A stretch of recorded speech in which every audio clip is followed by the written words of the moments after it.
तो non cyclic सबको समझ में आ गया था अच्छे से। तो आज देखेंगे अपन साइक्लिक फॉस्फोराइलेशन, ठीक है। तो नॉन साइक्लिक समझ गया तो इसको समझना आपके लिए आसानी होगा। चलो देखो।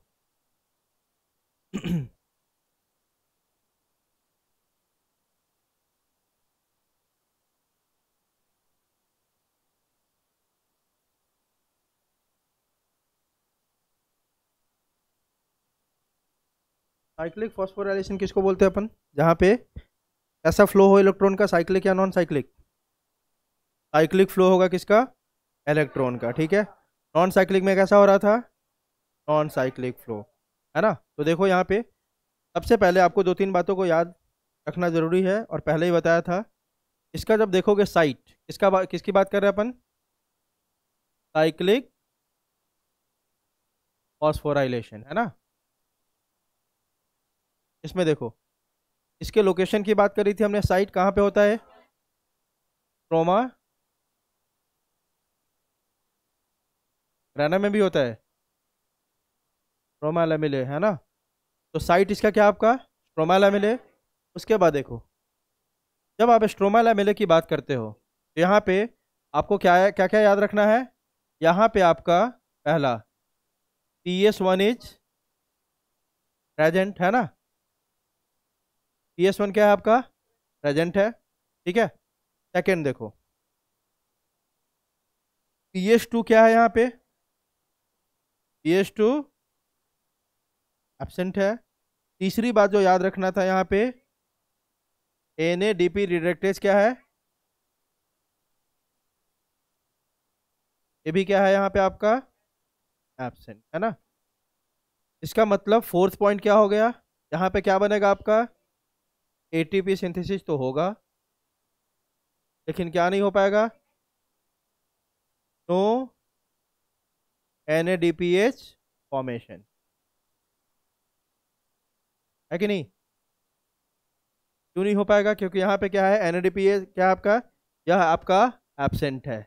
इसके कारण यहाँ पे NADPH आपका नहीं बनेगा। क्लियर है? चलो आगे देखो। तो इतनी बातें समझ में आ गई।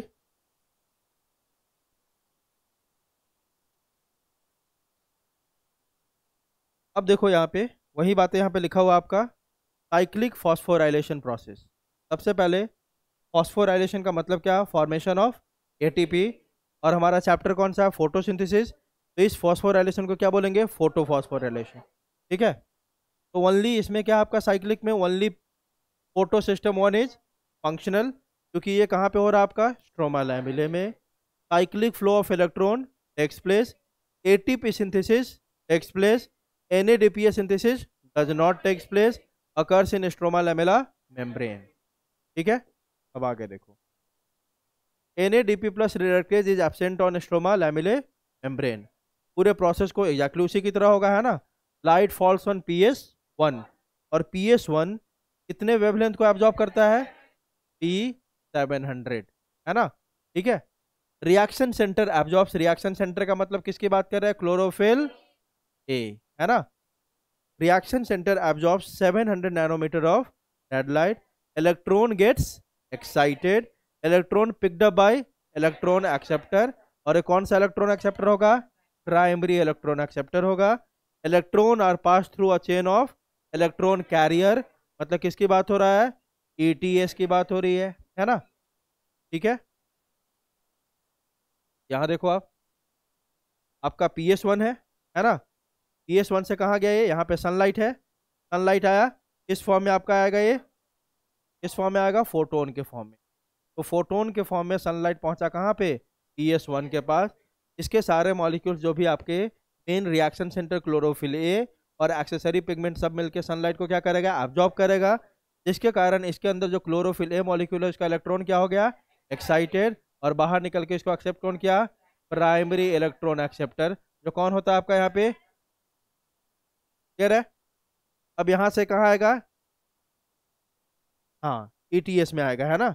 ETS में किसके पास पहुंचा? पैराडॉक्सिन। पैराडॉक्सिन के बाद प्लास्टोक्यूनोन, प्लास्टोक्यूनोन के बाद साइटोक्रोम कॉम्प्लेक्स, वहां से प्लास्टोसाइनिन, और प्लास्टोसाइनिन से फिर से इलेक्ट्रॉन कहाँ पहुंच गया आपका, PS1 में। अब देखो बिल्कुल अभी आ रहे हो उस पे, ठीक है। अब कहाँ पहुंच गया आपका, PS1 पे। अब जब यह इलेक्ट्रॉन आपका पास हो रहा है ना, यहाँ पे फिर से क्या होगा, हाई एनर्जी से लो एनर्जी। यह इलेक्ट्रॉन क्या रिलीज किया आपका, एनर्जी। और यह एनर्जी क्या करता है आपका, फिर वही बात है, यहाँ पे किसका मेम्ब्रेन है आपका, स्ट्रोमा लैमेला का। तो देखो स्ट्रोमा लैमेला भी कहाँ प्रेजेंट है भाई, स्ट्रोमा के अंदर ही है ना।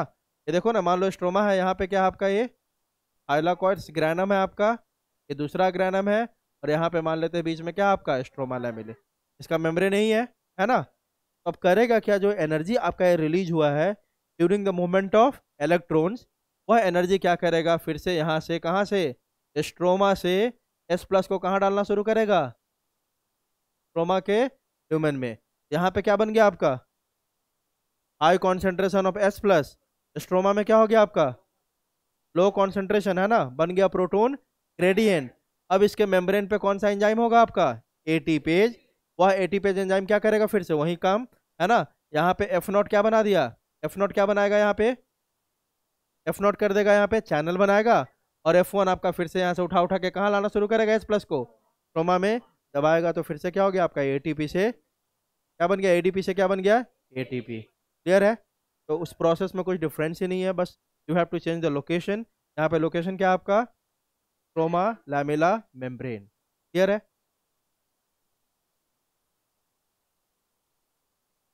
देखो यहाँ पे वही दिखा दिया मैंने, ये क्या आपका स्ट्रोमा लैमेला, स्ट्रोमा लैमेला का मेम्ब्रेन। देखो क्या हुआ आपका, बाहर से सब क्या आ गया, S+। यहाँ पे S+ आने के कारण क्या हो गया, एक्टिवेशन हो गया किसका, एटीपेज एंजाइम का। यह क्या क्रिएट कर दिया, प्रोटोन ग्रेडियंट बना आपका। प्रोटोन ग्रेडियंट के कारण फिर से क्या हो गया, यहाँ पे ट्रांसपोर्ट शुरू हुआ। जब 2 S+ आपके फिर से कहाँ से, स्ट्रोमा लैमेला के अंदर से कहाँ आएगा, स्ट्रोमा में, तो इतना एनर्जी लेके आएगा कि एडीपी को कन्वर्ट कर देगा किस में, एटीपी में। कहानी खत्म हो गई, ठीक है। During electron transport, a proton gradient is created across stroma lamellae. This proton gradient activates ATP synthesis enzyme, है ना। और वह ATP से क्या करेगा, कैटेलाइज करेगा the process of phosphorylation. This leads to gradient breakdown and release of energy, and that leads to phosphorylation of ADP to ATP. Exactly same line आपका वैसे जैसे ATP synthesis enzyme is present on stroma. ATP से वहां पे भी था, thylakoid membrane पे भी, और यहाँ पे भी प्रेजेंट है, ठीक है। प्रोडक्ट क्या बना आपका, ATP synthesis takes place, NADPH और O2 synthesis does not take place, क्योंकि यहाँ पे स्प्लिटिंग ऑफ वाटर नहीं होता है, तो ऑक्सीजन भी यहाँ पे क्या हुआ, नहीं निकला। Biosynthetic phase of photosynthesis. अब किस पे आ गया अपन, डार्क रिएक्शन पे। किस पे, डार्क रिएक्शन, या इसी को बोलते हैं बायोसिंथेटिक फेज, ठीक है। तो लाइट रिएक्शन में आपने मेनली क्या पढ़ा, दो चीज, cyclic and non cyclic phosphorylation, है ना। और दोनों प्रोसेस किसका है, एटीपी बनाने का एंड NADPH, ठीक है। साइक्लिक में बस क्या बनता है, एटीपी, नॉन साइक्लिक में दोनों बनता है ATP+। क्लियर है। अब देखो बायोसिंथेटिक फेज ऑफ फोटोसिंथेसिस, इसको क्या बोलेंगे अपन, डार्क रिएक्शन, या इसी को क्या बोलेंगे, फॉर्मेशन ऑफ शुगर, इसलिए बोले बायोसिंथेटिक। यहाँ पे किसी चीज का क्या होगा आपका, सिंथेसिस होगा, ठीक है। चलो ये रिएक्शन याद है सबको, केमिकल इक्वेशंस है ना, 6CO2 + 12H2O, इससे क्या बना, C6H12O6 + 6H2O + 6O2। यहाँ पे CO2 का क्या हुआ, रिडक्शन, और H2O का क्या हुआ, ऑक्सीडेशन, इसीलिए वो ओवरऑल फोटोसिंथेसिस कैसा प्रोसेस है, रिडॉक्स, है ना। अब बायोसिंथेटिक फेज या डार्क रिएक्शन क्या है, it is a phase of sugar synthesis. This phase is dependent on product of light reaction, क्योंकि इस पूरे प्रोसेस को कैरी करने के लिए, मतलब CO2 से अपन को क्या बनाना है, ग्लूकोज, रिडक्शन करवाना है ना, तो इस पूरे प्रोसेस में एनर्जी भी चाहिए और रिड्यूसिंग पावर भी चाहिए। तो एनर्जी कौन देगा, ATP, और रिड्यूसिंग पावर कौन देगा, NADPH। क्लियर है। हाँ अब आगे देखो,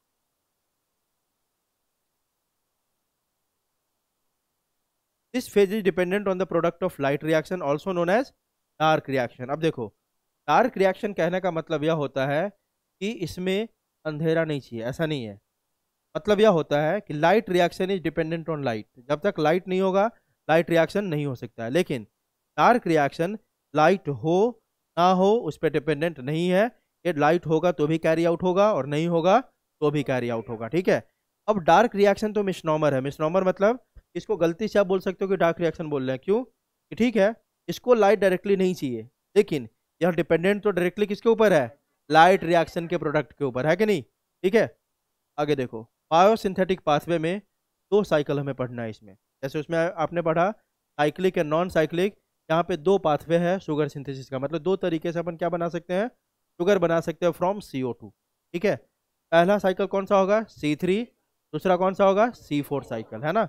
ये नाम किसके ऊपर डिपेंडेंट है आपका, देखो जब पूरे प्रोसेस में जो पहला स्टेबल प्रोडक्ट, स्टेबल समझते हो ना, पहला स्टेबल प्रोडक्ट जब 3 कार्बन का बनेगा तो क्या बोल देंगे, C3। अगर पहला स्टेबल प्रोडक्ट 4 कार्बन का बनेगा तो क्या बोल देंगे, C4, ठीक है। तो पहला कौन सा पाथवे देखेंगे अपन, C3 पाथवे, है ना। The first stable product of CO2 fixation, दोनों जगह में क्या करना है, CO2 को फिक्स करना है और उससे क्या बनाना है, ग्लूकोज बनाना है। काम तो यही है ना हमारा, है ना। तो यहाँ देखो, the first stable product of CO2 fixation is a C3 acid, कितने कार्बन का, 3 कार्बन का एसिड है ना। और उसका नाम क्या है आपका, TGA, 3 फॉस्फोग्लिसरिक एसिड। क्या नाम है आपका, 3 फॉस्फोग्लिसरेट या 3 फॉस्फोग्लिसरिक एसिड। C3 साइकिल को अपन कैल्विन साइकिल भी बोलते हैं, क्या बोलते हैं, कैल्विन साइकिल, साइंटिस्ट के नेम के बेसिस पे, ठीक है। दूसरा कौन सा पाथवे पढ़ना हमें, C4 pathway. First product of CO2 fixation is a 4 carbon acid, जो कौन होगा, ऑक्सैलो एसिटिक एसिड, कौन होगा, ऑक्सैलो एसिटिक एसिड, ठीक है। Also known as Hatch and Slack pathway, फिर से किसके नेम पे, साइंटिस्ट के, ठीक है। अब देखो note, C3 pathway is the main pathway of sugar synthesis in all plant, जितने भी प्लांट है, whether it is C3 plant और C4 प्लांट। C3 प्लांट किसको बोलेंगे, जिसमें पहला कार्बन का प्रोडक्ट क्या बनेगा, C3 एसिड, और C4 प्लांट किसको बोलेंगे, जिसमें कौन बनेगा, C4, है ना। मतलब ऑक्सैलो एसिटिक एसिड जिसमें पहला प्रोडक्ट बनता है उसको बोलते हैं C4 प्लांट, और जिसमें आपका फॉस्फोग्लिसरेट बनता है उसको क्या बोलते हैं, C3 प्लांट। अब देखो कोई भी प्लांट हो, C3 हो C4 हो, जो शुगर का फिक्स फॉर्मेशन होगा वह C3 पाथवे से ही होगा। बोलेंगे सर C4 क्यों किया, उस पर आते हैं अभी, है ना। आपका C4 प्लांट में भी शुगर का फॉर्मेशन कौन करेगा, C3 पाथवे से ही होगा, किससे होगा, C3 पाथवे से ही होगा, ठीक है। मतलब शुगर फॉर्मेशन जितने भी प्लांट है दुनिया में वो एक ही मैकेनिज्म से होगा, डेट इज C3 पाथवे, है ना। चलो अब किस पे आ गए अपन, कैल्विन साइकिल या C3 pathway. Discovered by Melvin Calvin while experimenting on algal photosynthesis with radioactive carbon 14। इसको किसने डिस्कवर किया था, मेल्विन कैल्विन ने, जब वो अपना एक्सपेरिमेंट कर रहे थे फोटोसिंथेसिस के ऊपर, किसके ऊपर, एल्गी में, है ना। इसके साथ फोटो करवा के देख रहे थे, रेडियो एक्टिव कार्बन को लिया था उन्होंने, कार्बन 14 को, मतलब प्लांट ले लिया और प्लांट में फिक्स करने का ट्राई कर रहे थे कार्बन को, कौन सा carbon, radio active carbon 14। Carbon जानते हो मिलेगा ना 12 और 14, है ना। तो कौन सा लिया था इन्होंने, 14 वाला रेडियो एक्टिव लिया था। अब देखो फर्स्ट प्रोडक्ट क्या मिला इनको भी, 3 कार्बन ऑर्गेनिक एसिड, जो कौन था आपका, 3 phosphoglyceric acid. Primary acceptor of CO2, यहां से कहानी शुरू हो, है ना। अब CO2 को हमें क्या करना है, फिक्स करना है, फिक्स करना है। तो CO2 को सबसे पहले कंबाइन करने के लिए, या मान लो कि CO2 आ रहा है फिक्स होने के लिए, तो उसको रिसीव करने वाला सबसे पहले कोई चाहिए ना, है ना, उसको एक्सेप्टर बोलते हैं, क्या बोलते हैं, एक्सेप्टर। और सबसे पहले यह एक्सेप्ट करेगा तो क्या बोल देंगे, प्राइमरी एक्सेप्टर। तो CO2 का कैल्विन साइकिल के अंदर प्राइमरी एक्सेप्टर कौन होता है, RUBP। सब जगह नहीं बोल देंगे, किसकी बात कर रहे हैं अभी, कैल्विन साइकिल। कैल्विन साइकिल में CO2 का प्राइमरी एक्सेप्टर कौन होगा, RUBP। ये 5 कार्बन का कंपाउंड होता है, कौन आपका, RUBP। तो पहला जो आपका CO2 जो आ रहा है फिक्स होने के लिए, उसको रिसीव करने वाला प्राइमरी एक्सेप्टर कौन है आपका कैल्विन साइकिल में, RUBP। याद रखोगे, इंपॉर्टेंट पॉइंट। RUBP का फुल फॉर्म क्या है, राइबोलोज 1,5 बाइफॉस्फेट, है ना। 1,5 बाइफॉस्फेट क्या दिखा रहा है, मतलब इसमें कार्बन नंबर 1 और कार्बन नंबर 5 पे क्या अटैच है, फॉस्फेट, ठीक है। इट इज अ कीटोज शुगर, कैसा शुगर है, कीटोज, आपने पढ़ रखा है शुगर का, पढ़ा है ना, हाँ। एक ऐसा शुगर आपका एक कीटोज शुगर है। स्ट्रक्चर क्या है इसका देखो, मतलब सिंपल स्ट्रक्चर, पूरा स्ट्रक्चर नहीं देख रहे अपन, जो हमारे काम का उसको समझ रहे हैं। तो कितने कार्बन का, 5 कार्बन, तो हमने 5 कार्बन बना दिया, 1 2 3 4 5, और कार्बन नंबर 1 पे किसको अटैच कर दिया, फॉस्फोरस को, और 5th पे किसको अटैच कर दिया, फॉस्फोरस को। RUBP contains how many carbon, 5 carbon. अब देखो होता क्या है, CO2 आया उसको रिसीव कौन किया सबसे पहले? RUBP। तो RUBP कितने कार्बन का? 5। CO2 में कितने कार्बन? 1। तो कितने कार्बन का प्रोडक्ट बनना चाहिए? 6। बनता भी 6 ही है, लेकिन यह कैसा होता है? Which is highly unstable. तो 6 कार्बन का बनता है ना प्रोडक्ट आपका, वो हाईली क्या होता है? अनस्टेबल। और कोई भी प्रोडक्ट अनस्टेबल स्टेट में नहीं रुक सकता है। अनस्टेबल मतलब कि आगे क्या करेगा? रिएक्शन करेगा, है ना। ये तुरंत क्या होता है? 6 कार्बन स्प्लिट कर जाता है और 2 मॉलिक्यूल बना देता है 3 कार्बन ऑफ ईच। आई बात समझ?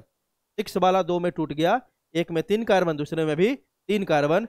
इसीलिए आप देखोगे कि RUBP जब CO2 को एक्सेप्ट करता है तो उससे हमें 2 मॉलिक्यूल किसका मिलता है? PG। इसका मिलेगा 2 मॉलिक्यूल PGA का। 3 PGA इसलिए बोलते हैं कि 3 नंबर कार्बन पे क्या होगा? फॉस्फेट। आई बात समझ? तो इसका मतलब इस रिएक्शन में आपको क्या मिला? 2 मॉलिक्यूल मिला 3 कार्बन का, जिसका नाम क्या है? फॉस्फोग्लिसरेट। इसमें कितने कार्बन होंगे? 3 कार्बन। 3 + 3 हो गया ना 6। यह आपका पहला स्टेबल प्रोडक्ट है, इसीलिए इस साइकिल को क्या बोलते हैं? C3 cycle. क्लियर है? समझ में आ रहा सबको? देखो, तो वहां पे लिखा था, हमने क्या लिखा था? 3 PGA। 2 मॉलिक्यूल्स बना किसका? 3 PGA का। 3 PGA कहने का मतलब यहाँ पे 3 क्या सिग्निफाई कर रहा है? कि कार्बन नंबर 3 पे क्या लगा हुआ है? फॉस्फेट। क्लियर है? आगे देखो, अब ये तो बता ही दिया था आपको, पूरा रिएक्शन ही आप देखा है आपने कि 6 CO2 is required to generate 1 molecule of glucose in Calvin cycle. अभी पढ़ा ना? 6 CO2 + H2O = C6। तो एक मॉलिक्यूल बनाने के लिए कितने CO2 चाहिए आपको? 6। ये तो है ना, इक्वेशन से पता चल रहा है हमें। आगे देखो, स्टेप्स देखते हैं किसके अब? कैल्विन साइकिल के। ठीक है, पहला स्टेप देखो आप। पहला स्टेप क्या होता है आपका? Carboxylation, addition of CO2। Carboxylation means addition of CO2। उसी को फिक्स करना है, तो सबसे पहले तो वही काम होगा ना।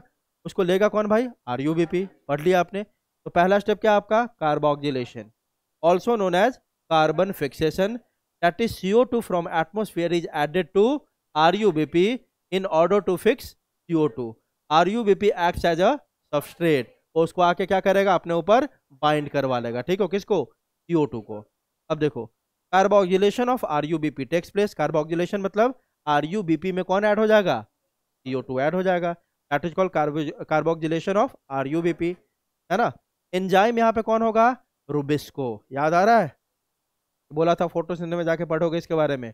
कौन सा एंजाइम है आपका? रुबिस्को, है ना। इसका फुल फॉर्म क्या है? RUBP carboxylase oxygenase. और ये भी बताया था इसका नाम क्यों है कार्बोक्सिलेज एंड ऑक्सीजनेज। जब आपका CO2 का कॉन्सेंट्रेशन सेल में ज्यादा होगा तो RUBP किसको बाइंड कर लेगा? CO2 को। तब क्या बोलेंगे इसको? कार्बोक्सिलेज वाला प्रॉपर्टी शो कर रहा है। और जब आपके सेल में ऑक्सीजन का अमाउंट ज्यादा होगा तो किसको बाइंड कर लेगा? ऑक्सीजन को। तब कैसे फंक्शन करता है? ऑक्सीजनेज के जैसा। इसीलिए इसका नाम है RUBP कार्बोक्सिलेज ऑक्सीजनेज। यहाँ पे किसको बाइंड कर रहा है? CO2 को। मतलब अभी कैसे फंक्शन कर रहा है? कार्बोक्सिलेज। क्लियर है? इस प्रोसेस को कैरी करने के लिए कौन सा एंजाइम है आपका? RUBP carboxylase oxygenase, that is Rubisco. ठीक है, most common enzyme in world, मतलब कि पूरे वर्ल्ड में सबसे एबंडेंट एंजाइम आपने पढ़ा भी है। ठीक है, फॉर प्लांट्स। प्रोडक्ट क्या बनेगा आपका? 3 फॉस्फोग्लिसरिक एसिड। लेकिन कितने मॉलिक्यूल? 2 मॉलिक्यूल, है ना। अब 3 फॉस्फो समझते हो ना? ये क्या दिखा रहा है? Position of. चलो देखो, RUBP प्लस क्या बना आपका? CO2। 6 कार्बन अनस्टेबल है, टूट गया 2 मॉलिक्यूल, सब किस में? PGA। तो हमें पहले प्रोसेस के बाद क्या मिल गया? 2 मॉलिक्यूल्स ऑफ PG। क्लियर है? रिजल्ट क्या मिला? 2 molecules of PGA are formed. Second step क्या होता है? रिडक्शन। अब इस PGA में क्या कर देंगे अपन? रिडक्शन करेंगे, है ना। अ सीरीज ऑफ रिडक्शन, मतलब एक बार नहीं, कितनी बार करेंगे? 2 बार। कितनी बार करेंगे? 2 बार। A series of reduction of 3 PGA molecules takes place to form glucose. ठीक है, यहाँ देखो इंपॉर्टेंट लिखा हुआ है। यहाँ से अब शुरू हो गया आपका ATP NADPH वाला कहानी। और क्वेश्चन यही सबसे बनता है कि इसको बनाने के लिए कितना ATP चाहिए, कितना NADPH चाहिए, है ना। तो यहाँ से हिसाब किताब को अब ढंग से समझेंगे, है ना। गुजराती हो तो हिसाब किताब तो समझ ही लोगे, है ना। तो देखो आप, ATP and NADPH produce during light reaction are utilized in this step. मतलब कार्बोक्सिलेशन में अभी तक आपका कोई ATP ये सब यूज नहीं हुआ था। इस स्टेप से आपका यूटिलाइजेशन शुरू होता है किसका? ATP एंड NADPH का। क्योंकि रिडक्शन करना है तो पक्की बात है एनर्जी भी चाहिए और NADPH भी चाहिए, नहीं चाहिए। तो लिखा हुआ देखो, ईच 3 PGA मॉलिक्यूल। अब 3 कहने का मतलब बस क्या है, फॉस्फोरस का पोजीशन कहाँ है 3। ये मत समझ रहा कि 3 PGA बन रहा है। कितने पीजीए बना है भाई, 2 मॉलिक्यूल्स। 3 PGA लिखने का मतलब इसमें फॉस्फोरस कार्बन नंबर 3 पे है। फॉस्फोरस कहाँ कार्बन नंबर 3 पे है। अब देखो, each 3 PGA molecule needs 1 ATP and 1 NADH। ध्यान रखना, एक एटीपी चाहिए हर पीजीए को, दोनों की बात नहीं कर रहे हैं, मतलब दो को कितने चाहिए होंगे, 2 ATP एंड 2 NADH। अरे बात समझ, सिंगल को कितना चाहिए, सिंगल सिंगल, ठीक है। अब देखो इसमें fixation of 6 molecules of CO2 is required. पक्की बात है, हमें कैल्विन साइकिल कितनी बार रन करना होगा, 6 बार। याद है ना, बताया था। क्यों, क्योंकि एक कैल्विन साइकिल एक CO2 को फिक्स कर पाता है। कितने को, एक CO2 को। लेकिन अगर हमें 1 मॉलिक्यूल ग्लूकोज बनाना है तो कितने CO2 को फिक्स करना होगा, 6। तो कैल्विन साइकिल कितनी बार रन करना होगा, 6 टाइम। तो 6 turns of carbon cycle is required to produce 1 molecule of glucose. ठीक है। अब देखो, fixation of 6 molecules of CO2 is required to generate 1 molecule of glucose in Calvin cycle. That is, 6 Calvin cycle is needed to produce 1 molecule of glucose. अब देखो, 1 Calvin cycle produce 1 CO2 molecule. So 6 Calvin cycle will produce 6 CO2 molecules, which will produce 1 glucose molecule, है ना। अब देखो यहाँ पे क्या ध्यान रखना है हमें, 3 PGA है। अब रिडक्शन देख रहे हैं अपन, क्या देख रहे हैं, रिडक्शन। 3 PGA है, आपको यही मिला था ना आपका, एक मॉलिक्यूल के लिए अपन पढ़ रहे हैं, इसको मल्टीप्लाई कर देंगे 2 से, है ना। अपन एक के लिए पढ़ रहे हैं, उसको किससे मल्टीप्लाई कर देंगे, 2 से, डबल हो जाएगा ना। देखो 3 PGA प्लस इसमें कौन अटैच हो गया, ATP। अब ATP टूटा, यहाँ पे किस में टूटेगा, ADP प्लस फॉस्फेट। अब देखो तो यहाँ पे बोल रहा अपन 3 PGA, 3 फॉस्फोग्लिसैरिक एसिड। मतलब कि सर यहाँ पे जो फॉस्फोरस है ना, किस कार्बन पे है, 3 नंबर कार्बन पे है। वहां पे किसको अटैच किया इसमें हमने, ATP। ATP टूटा और क्या रिलीज कर दिया, PI, फॉस्फोरस। अब यह फॉस्फोरस यहाँ पे जाकर बाइंड हो गया। तो पहले बोल रहे थे अपन 3 फॉस्फोग्लिसैरिक एसिड, अब बोल देंगे 1 3, क्योंकि ये जो फॉस्फोरस निकला ना, वो कार्बन नंबर किस पे आके अटैच हो गया, 1 पे। तो 1 3, अब 2 हो गया तो फॉस्फोरस, तो क्या बोलेंगे, बाई। नाम वही है, अभी भी क्या, फॉस्फोग्लिसैरिक एसिड। वहां पे था 3 फॉस्फो, तो 3 पे तो अभी भी है ना। लेकिन एक नया वाला जो फॉस्फोरस है कहाँ ऐड हो गया, 1 पे। अब नाम हो गया 1 3 बाई फॉस्फोग्लिसैरिक एसिड। मतलब सर इसमें 2 फॉस्फेट ग्रुप है, एक कार्बन नंबर 3 पे, एक कार्बन नंबर 1 पे। क्या कोई डाउट, चलो तो देखो दिखा दिया, यहाँ पे 3 कार्बन है, एक फॉस्फोरस कार्बन नंबर 1 पे और एक फॉस्फोरस कार्बन नंबर 3 पे। ठीक है, और बार कर लेते हैं। तो पहली बार में ऐड किया ATP को, अगली बार में किसको ऐड कर दे, NADPH को। किसको ऐड कर दे, NADPH को। हैं? देखो NADPH किस में कन्वर्ट हो गया आपका, NADP प्लस में, और यह बना दिया G3P ग्लिसरल एल्डिहाइड 3 फॉस्फेट। क्या बना दिया, ग्लिसरल एल्डिहाइड 3 फॉस्फेट। कितने मॉलिक्यूल बनेंगे ओवरऑल, 2। अभी हम एक का देख रहे हैं, एक और रिएक्शन इसी तरह चलेगा कि नहीं। तो कितने मॉलिक्यूल मिलेगा आपको ग्लिसरल एल्डिहाइड 3 फॉस्फेट का, 2। तो हमने क्या बना लिया रिडक्शन के बाद, ग्लिसरल एल्डिहाइड 3 फॉस्फेट। इससे फॉस्फोग्लिसैरिक एसिड से। क्लियर है,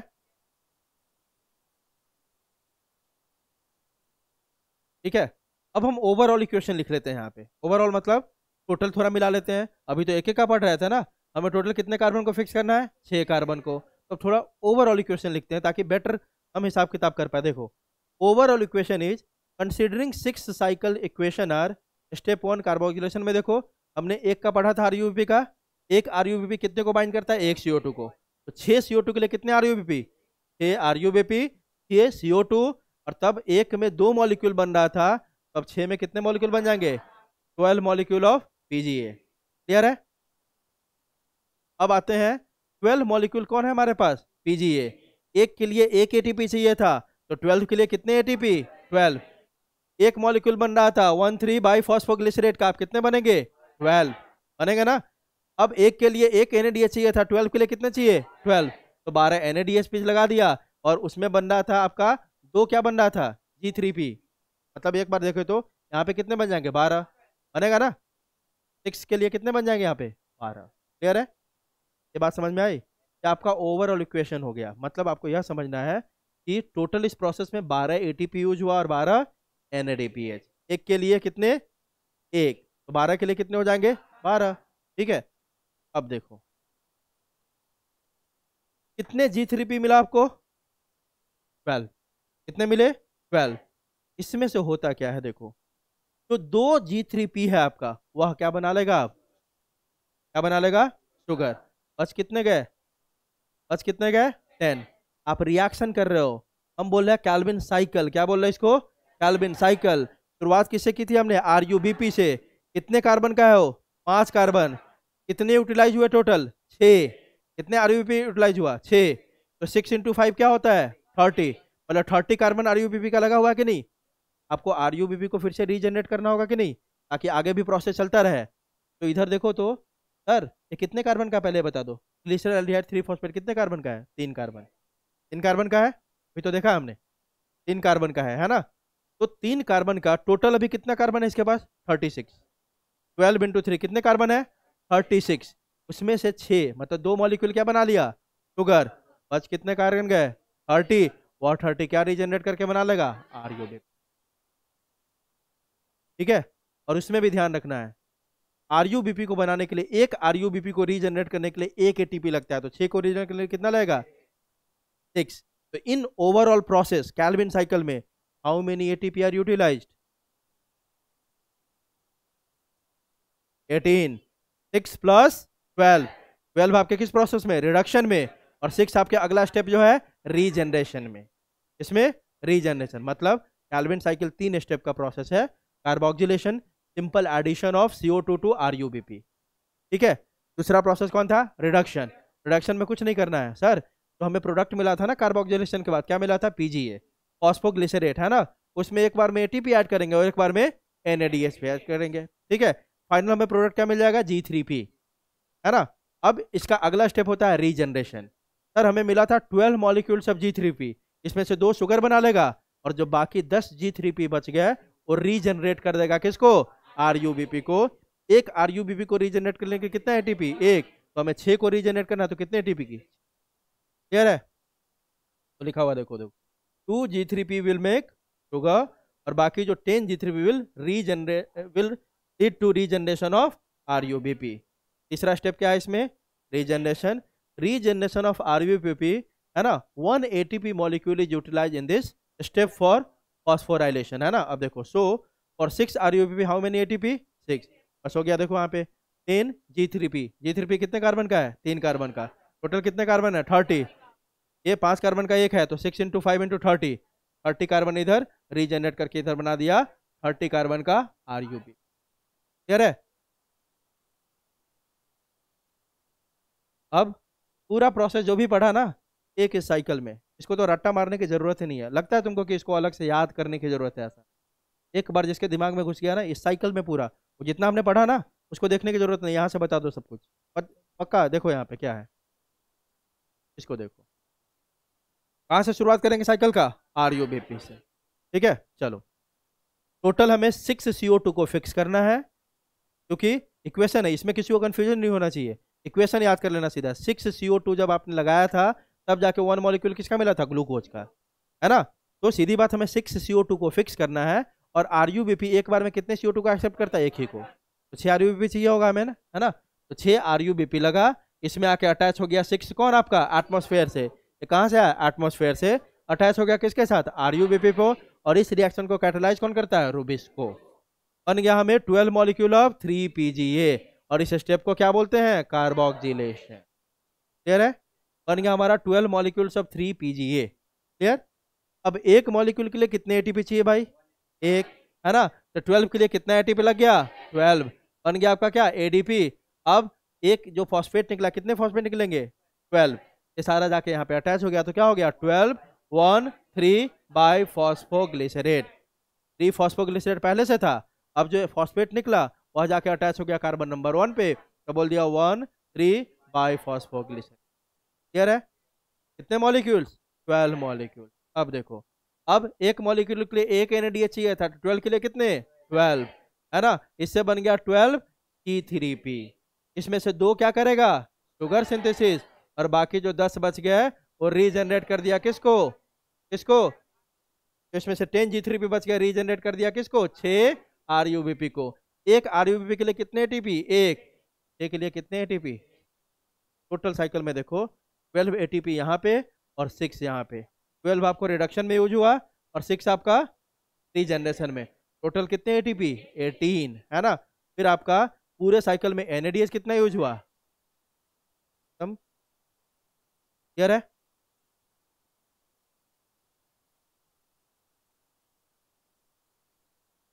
कैल्विन साइकिल में पूरा यहाँ पे लिख दिया। और वन साइकिल, अगर एक साइकिल के लिए देखे तो क्या क्या रिक्वायर्ड था आपको, 1 molecule of CO2, 3 molecules of ATP। Total में लगा है कितना, 18। एक साइकिल के लिए कितना चाहिए, 3 मॉलिक्यूल्स चाहिए कि नहीं, है ना। 3 मॉलिक्यूल्स में आप देखो क्या है, एक आपको किसके, दो किस में गया, PGA में, और एक किस में गया, RUB। आगे देखो 2 मॉलिक्यूल्स ऑफ क्या चाहिए हमें, NADH, तो किस में गया था, PGA में। रिजल्ट क्या मिला हमें, 1/6 मॉलिक्यूल ऑफ ग्लूकोज। C6 होता है ना, एक साइकिल बाद एक ही फिक्स होगा ना, 6 का कितना पार्ट फिक्स होगा, एक। के लिए क्या चाहिए, वहां पे दे दिया पूरा वही, 6 molecule of CO2, 18 molecules of ATP, 12 NADH, result क्या है, 1 मॉलिक्यूल ऑफ, क्लियर है।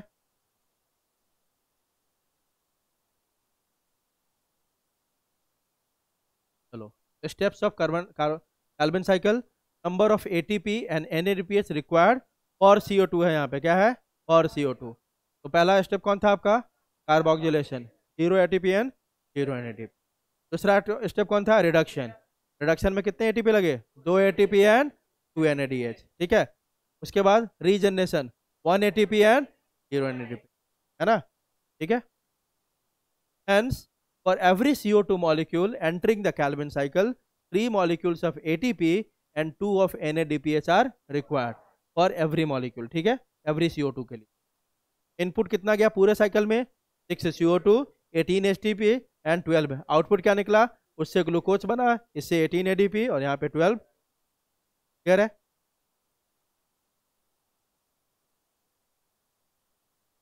अगला पाथवे कौन सा आपका, E4 पाथवे है, कौन सा है, इसको करे या कल करे, तुम ही लोग बताओ, कंफ्यूज तो नहीं हो जाओगे, मिक्स तो नहीं कर लोगे दोनों को, या उसको पॉज करे इस पे, कल करो ना, क्योंकि दिमाग में मिक्स नहीं होना चाहिए। नहीं नहीं, इसलिए बोल रहा हूँ, पॉज इसलिए बोल रहा हूँ कि अगर ऐसा नहीं करोगे C3 और C4 को दोनों को मिला लो, मिक्स कर लो, क्योंकि दोनों को सेपरेट रखना, क्योंकि ये सारे कॉन्सेप्ट वाला टॉपिक है, ठीक है। बस बेसिक करता हूँ, साइकिल नहीं पढ़ाता हूँ, ठीक है, ताकि मिक्सअप ना हो, ठीक है। बेसिक बता देता हूँ, ओवरऑल मतलब समरी इसका C4 का, साइकिल नहीं बताऊंगा ताकि मिक्सअप नहीं होगा, ठीक है। चलो C4 पाथवे क्या बोलते हैं इसको, Hatch and Slack pathway. Plants that are adapted to dry tropical regions have the C4 pathway. सबसे पहली बात, बहुत सारे प्लांट है, कौन सा प्लांट आपका शो करता है C4 पाथवे, तो याद रखने का, किस रीजन के प्लांट, ड्राई ट्रॉपिकल रीजन, जहाँ पे बहुत ज़्यादा ड्राई कंडीशन और टेम्परेचर ज़्यादा हो, और ट्रॉपिकल रीजन के प्लांट्स। ट्रॉपिकल टेम्परेचर समझते हो ना, इक्वेटर के आसपास जो रीजन होता है उसको क्या बोलते हैं, ट्रॉपिकल। इक्वेटर के आसपास जो होता है क्या बोलते हैं, ट्रॉपिकल, जहाँ पर टेम्परेचर ज़्यादा होता है ना। चलो, 10 plants are called C4 plant, और जिसमें C4 पाथवे होगा उस प्लांट को क्या बोलेंगे, C4 प्लांट। C4 प्लांट के एग्जाम्पल दिया हुआ आपका, शुगर केन, मेज, sorghum, amaranthus, salsola, atriplex, क्या है आपके C4 plant. You have to remember the examples, ठीक है। अब देखो क्या होता है, special features of C4 plant, ये बहुत अलग है C3 प्लांट से, क्योंकि C3 प्लांट में एडेप्टेशन नहीं हुआ, इन्होंने अपने अंदर कुछ एडेप्टेशन कर लिया, किसने, C4 प्लांट ने। वही पढ़ रहे हैं कि C4 प्लांट कैसे अलग है किससे, C3 से। Special features of C4 plant अभी समझ जाओगे। एक एनाटॉमी मिलता है आपको C4 प्लांट के उस लीफ में, उसको क्या बोलते हैं, क्रैंज एनाटॉमी। कोई पूछे कि क्रैंज anatomy is present in C3 leaf या C4, क्या बोलोगे, C4। तो क्या C3 के लीफ में नहीं होगा, ये नहीं होगा। C3 के लीफ में या एनाटॉमी क्या होता है आपका, एब्सेंट होता है, याद रखने का, है ना। ये सब अपडेट मारो ना बुक पे, यहीं से डिफ्रेंशिएट आपको अपडेट रखना है बुक के ऊपर, है ना, जहाँ पे आप जाके कंफ्यूज हो गए। तो जो आपका क्रैंज एनाटॉमी है, स्पेशल फीचर है इस प्लांट के, C4 प्लांट के। वहाँ लिखा हुआ देखो, दे have a special type of leaf anatomy. ये किसका आपका स्पेशल फीचर है, लीफ का। किसके लीफ का, C4 प्लांट के लीफ का। They have a special type of leaf anatomy that is Kranz anatomy. They tolerates higher temperatures. आप देख ही रहे हो ये किस रीजन के प्लांट है, ड्राई ट्रॉपिकल रीजन। तो C3 के कंपैरिजन में यह क्या करेगा, ज़्यादा हायर टेम्परेचर को झेल सकता है। है ना, आ रही बात समझ। चलो, रीजन देखो क्या है इसका कि क्यों उसके कंपैरिजन में हाईयर टेम्परेचर को ये झेल सकता है। पायरू पायरुवेट फॉस्फेट डाइकाइनेज, पीपीडी की एक एंजाइम इसमें स्पेशल प्रेजेंट होता है। देखो इसमें C4 में पायरुवेट फॉस्फेट डाइकाइनेज और low temperature sensitive enzyme of C4। ये क्या है आपका लो टेम्परेचर सेंसिटिव एंजाइम है, मतलब अगर इसको टेम्परेचर आप दे दिया आपने, ये रिएक्ट कर जाएगा। आ रही बात समझ। तो कैसा एंजाइम है ये, लो टेम्परेचर सेंसिटिव, मतलब यह एंजाइम को काम करवाने के लिए टेम्परेचर कैसा रखना होगा आपको, लो करके रखना होगा। अब लो करके रखना है भाई, तो क्या करना है, देखो यहाँ पे एनाटॉमी करना होगा ना, कुछ एडेप्टेशन करना होगा ना। देखो लो टेम्परेचर सेंसिटिव क्या होता है, इसको मॉडरेट चाहिए, मतलब बहुत लो कर दोगे तो भी काम नहीं करेगा, बहुत ज़्यादा हाई होगा तो भी काम नहीं करेगा। और कोई भी एंजाइम ऐसा ही काम करता है आपका, है ना, कि वह एक पर्टिकुलर टेम्परेचर में क्या करेगा, काम करेगा। ये लो टेम्परेचर सेंसिटिव है आपका। 10 C4 plant show poor rate of photosynthesis at low temperature. तो अगर इसको बहुत लो टेम्परेचर दे दिया था, क्या लो टेम्परेचर सेंसिटिव है ना, मतलब मान लो इसको चाहिए काम करने के लिए, क्योंकि ड्राई ट्रॉपिकल रीजन के प्लांट्स है, किस रीजन के, ड्राई ट्रॉपिकल रीजन। तो ड्राई ट्रॉपिकल रीजन का मतलब ही होता है कि वहाँ पर टेम्परेचर ज़्यादा होना चाहिए। क्या होना चाहिए, ज़्यादा, मतलब वहाँ पर टेम्परेचर आप मान लो कि 35-38 ऐसे होने चाहिए। अगर मान लो इस एंजाइम को टेम्परेचर अगर 35-38-40 मिला तो ठीक है, मतलब थोड़ा ऊपर का टेम्परेचर। जैसे ही आप इसको मान लो कि 20 डिग्री के नीचे कर दिया, 18 के नीचे कर दिया, यह काम करना बंद कर देगा। और इसी एंजाइम के कारण इसने एडेप्टेशन करा और अपने टेम्परेचर को हमेशा ऊपर रखा। ठीक है, क्योंकि यह एंजाइम लो टेम्परेचर पे काम करेगा ही नहीं, क्योंकि लो टेम्परेचर के लिए क्या है, सेंसिटिव है। क्लियर है। अब आगे देखो, they show a response to high light intensities. की बात है, यह एंजाइम को काम करने के लिए क्या चाहिए भाई, हाई टेम्परेचर। तो क्योंकि ये लो टेम्परेचर में कैसा रेट शो करता है C4 plant, poor rate of photosynthesis. पूछेगा क्वेश्चन ऐसे, है ना, कि अगर लाइट इंटेंसिटी बहुत कम है या टेम्परेचर बहुत कम है, दोनों कोरिलेटेड है। यहाँ पे लाइट इंटेंसिटी बहुत ज़्यादा होगा, टेम्परेचर अपने आप क्या होगा, ज़्यादा होगा। यहाँ पे लाइट इंटेंसिटी कम होगा, टेम्परेचर अपने आप क्या होगा, कम होगा। तो पक्की बात है, अगर लो लाइट इंटेंसिटीज हो या लो टेम्परेचर हो तो C4 plant will show poor rate of photosynthesis. मतलब इसको अगर अच्छे से फोटोसिंथेसिस करना है तो हाई टेम्परेचर होना चाहिए, हाई लाइट इंटेंसिटी होना चाहिए। क्लियर है। The lack of process called photo respiration. Photosynthesis का जस्ट उल्टा है क्या आपका, फोटो रेस्पिरेशन। अब देखो ये सब डिफरेंस यही सब याद रखना, बता रहा हूँ बार बार। C3 प्लांट में फोटो रेस्पिरेशन होता है, इसमें C3 प्लांट में, लेकिन C4 में फोटो रेस्पिरेशन नहीं होता है। क्यों नहीं होता है, क्योंकि इसने बहुत बेहतरीन मॉडिफिकेशन कर लिया अपने अंदर। अभी वहीं पे आने वाले हैं धीरे धीरे। इसने अपने अंदर क्या एडेप्टेशन कर लिया है, ये पूरी तरह से अपने आप को बचा लिया, किससे, फोटो रेस्पिरेशन से। और फोटो रेस्पिरेशन प्लांट के लिए एक टोटली वेस्टफुल प्रोसेस है, बर्बाद बेकार प्रोसेस है। कोई भी प्लांट इसको करना नहीं चाहता है, किसको, फोटो रेस्पिरेशन को, है ना। तो photo respiration is a completely wasteful process, है ना। तो C3 में तो होता है, लेकिन C4 ने बहुत अच्छा एडेप्टेशन करके इस प्रोसेस से छुटकारा पा लिया। कौन, C4, है ना। तो C4 में फोटो रेस्पिरेशन नहीं होता है। They lack a process called photo respiration, thus they have a greater productivity of biomass. अब फोटो रेस्पिरेशन क्या है बताया, तो वेस्टफुल प्रोसेस, उसमें एनर्जी जाता है, तो ज़्यादा बायोमास C3 का होगा या C4 का, C4 का। वो अपने एनर्जी को बेटर यूटिलाइज कर रहा है, तो बायोमास मतलब क्या, प्रोडक्ट ऑफ फोटोसिंथेसिस। तो ज़्यादा अच्छे से एफिशिएंटली फोटोसिंथेसाइज कौन करेगा, C4 के C3, C4। The evolution of the C4 photosynthetic system is probably one of the strategy for maximizing the availability of CO2 while minimizing water loss।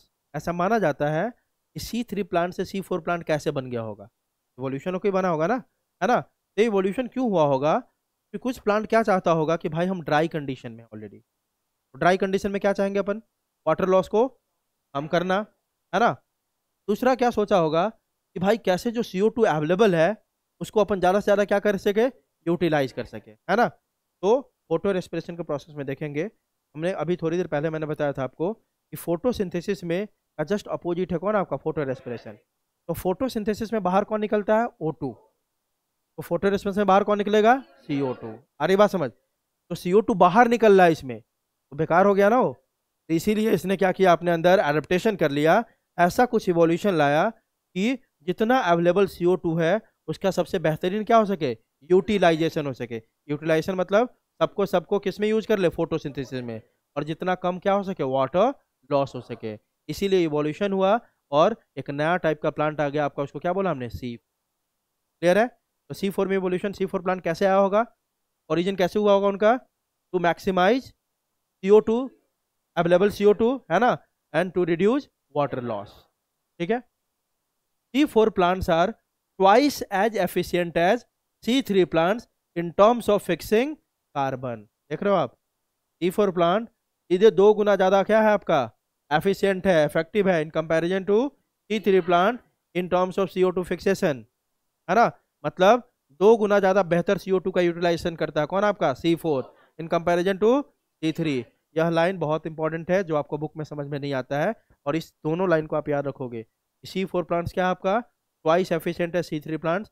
आगे देखो, C4 plants loses, यही 2 line बोला मैंने, एकदम NCERT में दिया हुआ है दोनों लाइन, जिसके दिमाग में ना घुसे वो रट्टा मार लेगा, लेकिन याद होना चाहिए, है ना। C4 plants loses only half as much water as a C3 plant for the same amount of CO2 fixation। आप रिएक्शन याद करो, CO2 प्लस H2O, CO2 को फिक्सेशन में H2O का भी रोल है ना। तो क्या बोल रहा है कि जो C4 प्लांट है loses only half as much water, पहले ही तो देखा, इसका इवोल्यूशन हुआ क्यों है, वाटर लॉस को मिनिमाइज करने के लिए। तो मान लो कि C4 प्लांट और C3 प्लांट ले लिया हमने, है ना। C3 प्लांट भी मान लेते 6 कार्बन को फिक्स कर रहा है, और C3 प्लांट भी 6 कार्बन को फिक्स कर रहा है। अभी दोनों के कार्बन को हम नंबर को क्या ले लिया, सेम। C3 भी कितने कार्बन को फिक्स कर रहा है, 6 को। C4 भी कितने को कर रहा है, 6 कार्बन को फिक्स कर रहा है। लेकिन तो वाटर का नीड होगा दोनों को फिक्स करने के लिए, दोनों में बहुत डिफरेंस होगा। मान लो तो C3 कार्बन 6 कार्बन को फिक्स करने के लिए, समझाने के लिए बता रहा हूँ, मान लो कि 12 H2O का यूज कर रहा है, तो ये कितने H2 का यूज करेगा, ओनली 6 H2O का यूज करेगा। आई बात समझ? ठीक है, तो देखो आप, एक तो ट्वाइस एज एफिशिएंट है C3 plant in terms of fixing carbon, है ना, मतलब CO2 का भी उससे 2 गुना बेहतर इस्तेमाल कर लिया कौन, आपका C4 प्लांट, है ना, और वाटर को भी उससे एकदम आधा कर लिया, है ना, वाटर लॉस को, है कि नहीं। तो इन दोनों में ज्यादा एफिशिएंट हो गया कौन, आपका C4, इसीलिए उसका biomass production in comparison to C3 plant क्या होगा, ज्यादा होगा। ये बात समझ में आई कि C3 और C4 में क्या क्या डिफरेंस है। पहला डिफरेंस, C4 के लीफ में आपका क्या होता है, क्रैंज एनाटॉमी, इसके लीफ में, C4 के लीफ में, जो कि C3 के लीफ में नहीं होता। दूसरा, जो C4 प्लांट है वो हाइयर टेम्परेचर को ज़्यादा बेहतर झेल सकता है in comparison to C3 plant. तीसरा, जो C4 प्लांट है दे लैक फोटो रेस्पिरेशन, जबकि C3 में फोटो रेस्पिरेशन होता है। चौथा, आपका they are twice as efficient in CO2 fixation in comparison to C3 plant. और last, they loses only half water in fixing same amount of CO2। Clear है? These are differences between C3 and C4, है ना। ठीक है, अब आ गया features of क्रैंज anatomy. ठीक है, क्या आपका features of क्रैंज।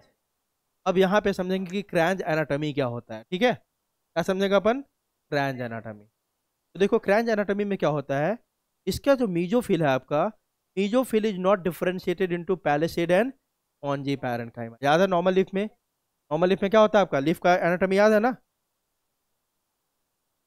Upper epidermis, lower epidermis, ऊपर वाले कौन सा पैरेन्काइमा है, पैलिसेड पैरेन्काइमा, और यहाँ पे कौन है आपका, स्पॉन्जी पैरेन्काइमा। याद है इसका, और सबको मिला के क्या बोलते हैं, मीजोफिल। इसके जो मीजोफिल सेल्स होंगे, क्रैंज एनाटॉमी में क्या क्या आपके एडेप्टेशन है, कैसे कैसे क्रैंज एनाटॉमी में आपका एडेप्टेशन होता है वह देख रहे हैं। तो पहला क्या देख रहे हो आप, इसके जो मीजोफिल सेल्स है उसमें आपका जो मीजोफिल है is not differentiated into palisade and spongy parenchyma. मतलब टोटल को सीधा सीधा क्या बोलेंगे, मीजोफिल, यहाँ पे कोई डिफरेंशिएशन नहीं है, पहली बात। दूसरा, cells of bundle sheath arranged in concentric rings around vascular bundle, है ना।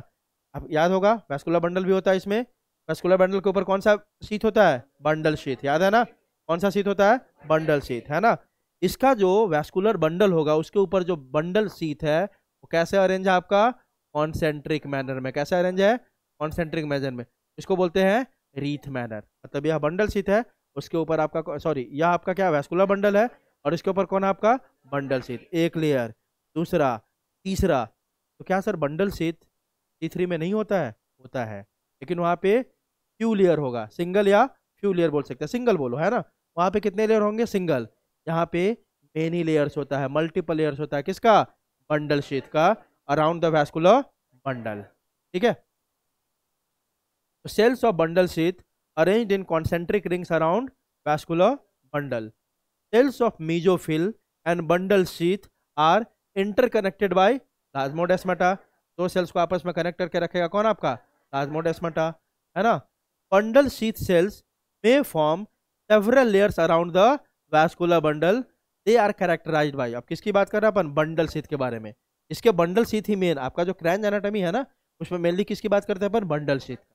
इसकी बात करते हैं बंडल शीथ, क्योंकि C3 में ऐसे प्रेजेंट नहीं होता है। पहला तो देख लिया, यहाँ पे बंडल शीथ मेनी लेयर्स में होगा। ऐसा होगा आपका मेनी लेयर्स में, है ना। दूसरा देखो इसके बंडल शीथ का फीचर क्या है, तो बंडल शीथ के सेल्स होंगे उसके क्या क्या फीचर है। ठीक है, पहला, having a large number of chloroplast. C4 plant का जो बंडल शीथ का सेल होगा उसमें बहुत ज्यादा क्या होगा? क्लोरोप्लास्ट होगा। Thick wall impervious to gaseous exchange. इसके बंडल शीथ के सेल्स क्या होंगे? बहुत थिक वॉल्ड होंगे, और वो इम्परवियस होगा गैस से। मतलब मान लो ये वैस्कुलर बंडल है और इसके ऊपर किसके सेल्स है? आपके बंडल शीथ के। मतलब यह किसी भी एयर को, गैस को ऊपर से इसके अंदर नहीं आने देगा या इसके नीचे से बाहर नहीं जाने देगा। आ रही बात समझ? यह फीचर केवल किस प्लांट में होता है? C4 में ही होता है। आगे देखो, नो इंटरसेलुलर स्पेसेस। इसके बंडल शीथ के सेल है ना, उसमें कोई गैप नहीं है, तभी तो टाइटली पैक्ड है, किसी को आने जाने नहीं देगा। इसके पूरे सेल्स में क्या होगा? No intercellular spaces. ठीक है, C4 plants are also characterized by dimorphic chloroplast. तो आपको अभी आप क्या पढ़ रहे हो? यह पढ़ रहे हो, पहले आपने पढ़ा कि कैसे C3 और C4 प्लांट आपस में अलग अलग है ना। उसके बाद हमने पढ़ना शुरू किया फीचर्स ऑफ क्रैंच एनाटॉमी। हमने शुरू में एक लाइन पढ़ा था कि C4 प्लांट का लीफ एक एनाटॉमी शो करता है, उसको क्या बोलते हैं?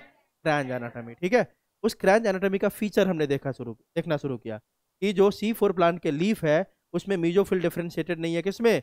Palisade and spongy parenchyma. दूसरा, जो बंडल शीथ के सेल्स है वह कॉन्सेंट्रिकली अरेंज होता है किसके अराउंड? सॉरी, हाँ, वैस्कुलर बंडल के अराउंड। तीसरा हमने देखा जो दोनों के सेल्स है, सेल्स ऑफ मीजोफिल और सेल्स ऑफ बंडल शीथ, दोनों आपस में कनेक्टेड है with the help of plasmodesmata. अगला हमने देखा उसका कैरेक्टर कि बंडल शीथ C4 प्लांट में बहुत सारा लेयर बना के हो सकता है किसके अराउंड? वैस्कुलर बंडल के अराउंड। और फिर हमने उसी बंडल शीथ के सेल्स का क्या पढ़ लिया? कैरेक्टर।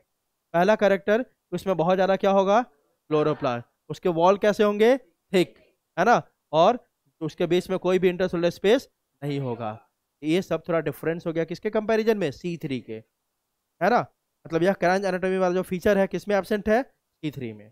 अगला देखो, C4 plants are also characterized by dimorphic chloroplast. मतलब ये क्लोरोप्लास्ट में ना दो तरीके का रखता है, कौन? आपका C4। डाइमॉर्फिक मतलब two different types of chloroplast. क्या आपका? Two different types of chloroplast. एक आपका क्लोरोप्लास्ट क्या होता है? Chloroplast of mesophyll cells are small in size and granal. Granal, बात समझ में आ रही है? देखो ध्यान से समझो, वही सेल तो पढ़ ही रहे अपन। सर एक मीजोफिल है, एक बंडल शीथ है, वही सेल की बात हो रही है ना बार बार। ये कौन सा सेल है आपका? इसमें भी क्लोरोप्लास्ट होगा, होगा कि नहीं होगा? अभी पढ़ा आपने कि बंडल शीथ में भी क्या होता है? क्लोरोप्लास्ट होता है ना। बस इन दोनों जगह के क्लोरोप्लास्ट अलग अलग होते हैं।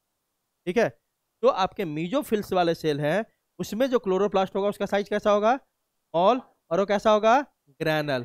मतलब इसके क्लोरोप्लास्ट में क्या प्रेजेंट होगा? ग्रैना प्रेजेंट होगा। क्या प्रेजेंट होगा भाई? ग्रैना प्रेजेंट होगा। ठीक है, दूसरा, chloroplast of bundle sheath cells are large in size and granal. Chloroplast तो है लेकिन इसमें क्या नहीं है? ग्रैना नहीं है। बाकी स्ट्रोमा लैमेला ये सब है लेकिन ग्रैना नहीं है। दो अलग अलग टाइप के क्लोरोप्लास्ट हो गया कि नहीं हो गया? मीजोफिल में स्मॉल इन साइज ग्रैनल, और बंडल शीथ में लार्ज इन साइज और ग्रैनल। क्लियर है? ऐसे क्लोरोप्लास्ट को बोलते हैं डाइमॉर्फिक क्लोरोप्लास्ट। क्लियर है? आप यह पढ़ रहे हो कि C4 प्लांट्स में क्या क्या एडेप्टेशन है। तो क्रैंच एनाटॉमी हो गया। दूसरा आपने देखा कि क्लोरोप्लास्ट पे कैसा है? डाइमॉर्फिक है। और ग्रैनल, ग्रैनल बता ही दिया आपको। लार्ज होगा क्या होगा तो बता दिया आपको। ठीक है, अब देखो इससे क्या आपको निकल के आता है, ये ध्यान रखो। C3 पाथवे करवाने के लिए कौन सा पाथवे? C3। करवाने के लिए कौन सा रिएक्शन चाहिए? लाइट रिएक्शन चाहिए कि नहीं चाहिए? जल्दी बताओ, चाहिए ना? अब ध्यान रखो, लाइट रिएक्शन कहाँ हो रहा था? ग्राना में। कहाँ हो रहा था? ग्राना। डार्क रिएक्शन कहाँ हो रहा था? स्ट्रोमा लैमेले, है ना? या स्ट्रोमा लैमेले बोल रहा हूँ, स्ट्रोमा में, है ना? कहाँ हो रहा था डार्क रिएक्शन? स्ट्रोमा में। अब ध्यान रखो, हमने पढ़ा दो टाइप का क्लोरोप्लास्ट, ठीक है? कितने टाइप का? दो टाइप का। ये देखो आप, जो आपका मीजोफिल वाला था वो कैसा था? ग्रैनल था, मतलब इसमें ग्राना प्रेजेंट है ना? जो बंडल सीथ वाला था ये कैसा था आपका? और ग्रैनल विदाउट ग्राना। मतलब हम C4 पाथ पे पढ़ रहे हैं, मतलब इसमें भी फाइनली हमें करना क्या? CO2 का फिक्सेशन और क्या बनाना है? ग्लूकोज। है तो वही ना? बस हमने अलग से क्या पढ़ लिया कि C4 प्लांट जो होता है C3 से अलग होता है। कैसे कैसे अलग होता है? पहले डिफरेंस देखा, डिफरेंस के बाद हमने जो डिफरेंस में सबसे पहले पढ़ा था इसके लीफ में क्रैंज एनाटॉमी होता है, उसका फीचर पढ़ा हमने, है ना? और उसके बाद लास्ट में पढ़ा कि दो टाइप के अलग अलग इसमें क्लोरोप्लास्ट होते हैं। अब देखो, ग्रैनल लिखा हुआ है मतलब पक्की बात है लाइट रिएक्शन मीजोफिल में हो सकता है कि बंडल सीथ में? खुद से बताओ कहाँ हो सकता है? मीजोफिल। मतलब यहाँ पे कौन वाला रिएक्शन होगा? Light reaction. यहाँ वो कौन वाला होगा? Light reaction. अब लाइट रिएक्शन होगा तो यहाँ पे क्या बनेगा आपका? ATP एंड NADPH बनेगा, है ना? दूसरी बात, लाइट रिएक्शन में ही ये हुआ था क्या? O2 का इवोल्यूशन नहीं हुआ था? अरे नॉन साइक्लिक फॉस्फोराइलेशन इसमें हुआ था। नॉन साइक्लिक लाइट रिएक्शन मतलब क्या? Cyclic and non cyclic phosphorylation. Non cyclic में क्या निकला था? O2। क्या निकला था? O2, ठीक है? और ग्रैनल, मतलब इसमें ग्रैना तो है नहीं, तो लाइट रिएक्शन तो भाई हो नहीं सकता यहाँ पे। यहाँ पे कौन सा रिएक्शन होगा? Dark reaction. यहाँ पे कौन सा होगा? Dark reaction. मतलब शुगर सिंथेसिस कहाँ होगा? बंडल टीथ के सेल्स में, है ना? यहाँ से क्या बन गया? C6H12O6। ये बात समझ में आई? या एडेप्टेशन करने का अब आप सोचोगे ना सर ऐसा क्यों किया? C3 के प्लांट में आपका ये जो सारा प्रोसेस कहाँ चल रहा था? मीजोफिल में। कहाँ चल रहा था? मीजोफिल में। यहाँ पे आप देख रहे हो कि मीजोफिल में क्या चल रहा है? Light reaction. और इसका जो C3 पाथवे कहाँ चल रहा है? बंडल शीथ में। कहाँ चल रहा है? Bundle sheath. ऐसा क्यों किया? अब आते हैं अपन फोटो रेस्पिरेशन। सब जो काम झाम चल रहा है खुद को किससे बचाने के लिए? फोटो रेस्पिरेशन से। किससे? Photo respiration. देखो क्या होता है, अब आपको उसका रोल याद करना होगा। किस एंजाइम का? रुबिस्को का। इसका? रुबिस्को। तो रुबिस्को है आपका, वह एक बाई फंक्शनल एंजाइम है। कैसा एंजाइम है? By functional enzyme. कैसा एंजाइम है? By functional. मतलब अगर आपके सेल में O2 का कॉन्सेंट्रेशन ज्यादा है तो RuBP प्लस O2, और इसी रिएक्शन को कैटालाइज कौन करता है? रुबिस्को। आई बात समझ? जब आपके सेल में CO2 का कॉन्सेंट्रेशन ज्यादा है तो RuBP किसको कनेक्ट कर लेगा? CO2 को। और इस रिएक्शन को कैटालाइज कौन करेगा? रुबिस्को। आई बात समझ? ये बाई फंक्शनल हुआ कि नहीं? तो अलग अलग काम प्रोड्यूस कर रहा है ना? तो देखो यहाँ पे एक बात, यहाँ पे जो लिखा हुआ पहले उसको पढ़ो। दे आर लार्ज एन, ये बता दिया आपको। हेंस इसमें अग्रैनुलर में कौन सा पाथवे होगा? C3 pathway will take place, है ना? और यहाँ पे क्या होगा? Chloroplast of mesophyll cells are small and with grana, so here light reaction will take place and O2 will be produced at light reaction takes place in thylakoid। ठीक है?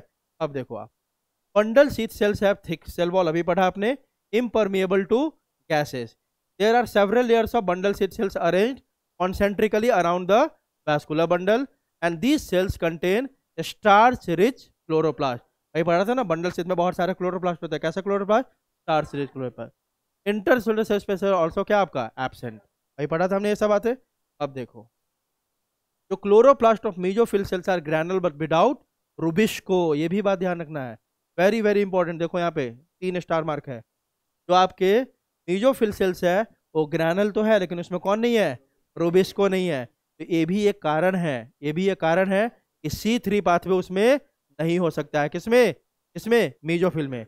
C3 करवाने के लिए कौन चाहिए? रुबिस्को, है ना? रुबिस्को तो एब्सेंट है किसमें? मेसोफिल में। इसके मेसोफिल में भाई C4 की बात हो रही है। C3 में सारा काम कहाँ होता है? मीजोफिल में ही। ठीक है, हम बात कर रहे हैं किसकी? C4 की। C4 के मीजोफिल में कौन नहीं होता है? रूबिस्को नहीं होता है। तो there is presence of two types of chloroplast, with grana, without grana. This is called as chloroplast dimorphism या डाइमॉर्फिक क्लोरोप्लास्ट। अब देखो, RuBisCO present in bundle sheath cell. RuBisCO कहाँ प्रेजेंट है? बंडल शीथ में है, लेकिन किस में नहीं है? मीजोफिल में नहीं। इसलिए तो बोल दिया कि C3 साइकिल कहाँ होगा? Bundle sheath. बंडल शीथ में। और लाइट रिएक्शन कहाँ होगा? मीजोफिल में, है ना। PEPcase present in mesophyll cell. RuBisCO तो नहीं है, रूबिस्को के जगह पे एक दूसरा एंजाइम प्रेजेंट होता है मीजोफिल में, उसका नाम क्या है? पेप्केज। और इसका भी नाम पहले आपने सुना हुआ है, दोनों का एक ही साथ आया था, रूबिस्को एंड पेप्केज। तो एक पर्टिकुलर एंजाइम आयन चाहिए मैग्नीशियम एक्टिवेट करने के लिए, याद है ना।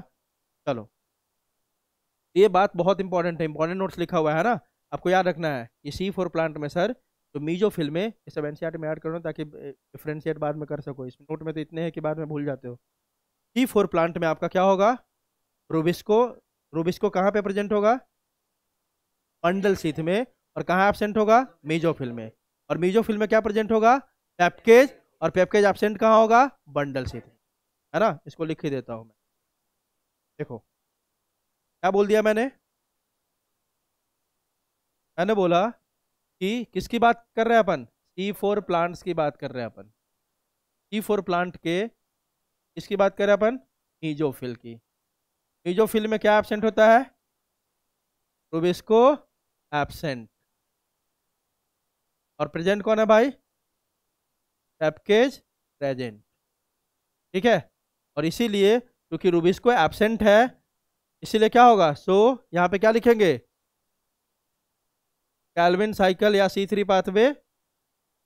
पाथवे क्या आपका? एब्सेंट। क्लियर है? दूसरा किसकी बात करें अपन? Bundle sheath cells. Bundle sheath cells, इसमें कौन प्रेजेंट है भाई? रूबिस्को प्रेजेंट है, और पेप्केज क्या होगा यहाँ पे? एब्सेंट। ठीक है, इसीलिए यहाँ पे कौन सा रिएक्शन होगा? Light reaction takes place, sorry bundle. यहाँ पे क्या होगा आपका? Dark reaction will take place, मतलब C3 पाथवे, है ना। मतलब यहाँ पे कौन होगा आपका? C3 pathway. बात समझ में आई? अब देखो, क्लियर है?